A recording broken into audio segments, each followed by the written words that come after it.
ઝી 24 કલાકના એડિટર દીક્ષિત સોની અમારી સાથે જોડાઈ ચૂક્યા છે। દીક્ષિત સર, રાજુભાઈ આપણી વચ્ચે નથી રહ્યા। આ સમાચાર ખરેખર માની નથી શકાતા અને બહુ જ દુઃખદ છે, પરંતુ હવે આપણે એક્સેપ્ટ કરવું પડશે। બિલકુલ મિથુન, આ એક ખૂબ જ દુઃખદ સમાચાર છે, માત્ર કલા જગત માટે નહીં પરંતુ ગુજરાતના રંગકર્મીઓ જે થિયેટર સાથે સંકળાયેલા છે એવા સેંકડો કલાકારો માટે આ અત્યંત આઘાતજનક સમાચાર એટલા માટે પણ છે કે રાજુભાઈ એ એક વ્યક્તિ વિશેષ નહોતા, પરંતુ પોતે એક ઇન્સ્ટિટ્યુશન સમાન હતા। ઘણા બધા કલાકારો એવા છે, એટલે આખી જનરેશન, આખી પેઢી એમને તૈયાર કરી છે એવું કહેવામાં પણ કોઈ અતિશયોક્તિ નથી। NSD થી પાસ આઉટ થયેલા રાજુભાઈ સાથે એટલા બધા લોકોએ કામ કર્યું છે ગુજરાતમાં જે થિયેટર સાથે સંકળાયેલા છે। એક એવા રંગકર્મી, એક એવા અદના કલાકાર કે જે સંપૂર્ણ રીતે કલાને સમર્પિત હતા, અને ખાસ કરીને રાજુભાઈએ જે નાટકો આપ્યા છે આપણી રંગભૂમિને, ગુજરાતી રંગભૂમિને, ખાસ કરીને હું અમદાવાદની રંગભૂમિની વાત કરું છું। એ સનક હોય અથવા તો બીજા સનક જેવા અનેક નાટકો એમને આપ્યા છે, અને એમની સંગીત પ્રત્યેની જે સૂઝ અને નાટ્ય ગીતોને સામાન્ય માણસો વચ્ચે પ્રચલિત કરવાનું સૌથી મોટું ભગીરથ કાર્ય એમને કર્યું છે, અને આ એમના યોગદાનને આપણે ક્યારેય ના ભૂલી શકીએ।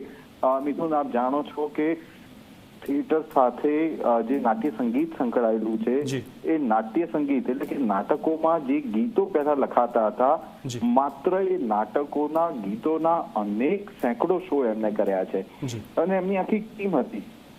જે લોકો રંગભૂમિ સાથે સંકળાયેલા છે એ માત્ર રાજુભાઈના એ ગેબી અવાજને, એમના સંગીતને માણવા માટે જતા હતા, અને એમને જે રંગભૂમિની સેવા કરી છે એ આવનારી પેઢીઓ યાદ રાખશે।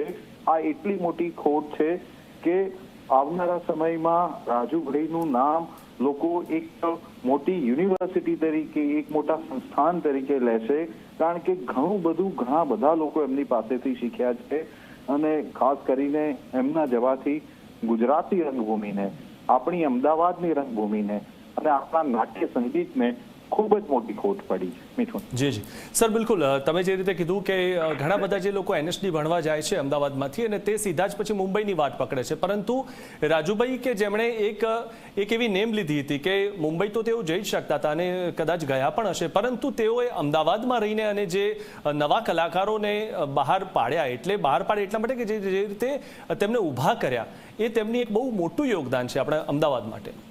બિલકુલ મિથુન, તમારી વાત ખૂબ જ યથાયોગ્ય છે કે હંમેશા આપણે જોયું છે કે નેશનલ સ્કૂલ ઓફ ડ્રામા હોય કે FTII હોય, ત્યાંથી જે પાસ આઉટ થયેલા આજે આપણા કલાકાર કસબીઓ છે એ હંમેશા પોતાની કેરિયરને મુંબઈમાં આગળ વધારવા માંગતા હોય છે, પણ રાજુભાઈ એક એવા કલાકાર હતા જેમને આપણા અમદાવાદને, આપણી અમદાવાદની રંગભૂમિને પોતાનું કેન્દ્ર સ્થાન બનાવ્યું, અને સાથે સાથે મુંબઈ માં પણ એમના નાટકો એમને કર્યા। એટલે કે આપણી રંગભૂમિને, અમદાવાદની ખાસ કરીને રંગભૂમિની હું વાત કરું છું, આપણી અમદાવાદની રંગભૂમિને મુંબઈના થિયેટરમાં પણ એક આગવું સ્થાન અપાવ્યું। આ આપણે ભૂલવું ના જોઈએ।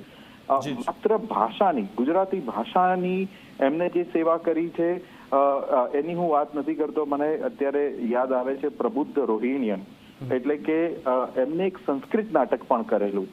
હવે તમે વિચાર કરો મિથુન કે સંસ્કૃત આખું ફૂલ લેન્થ 3 કલાકનું, 2.5 કલાકનું એક નાટક કરવું એ કેટલી મોટી ચેલેન્જ હતી, પણ એ નાટકને લઈને એના શો એમને ભાઈદાસમાં પણ કરેલા, એટલે કે મુંબઈમાં જઈને પણ કરેલા।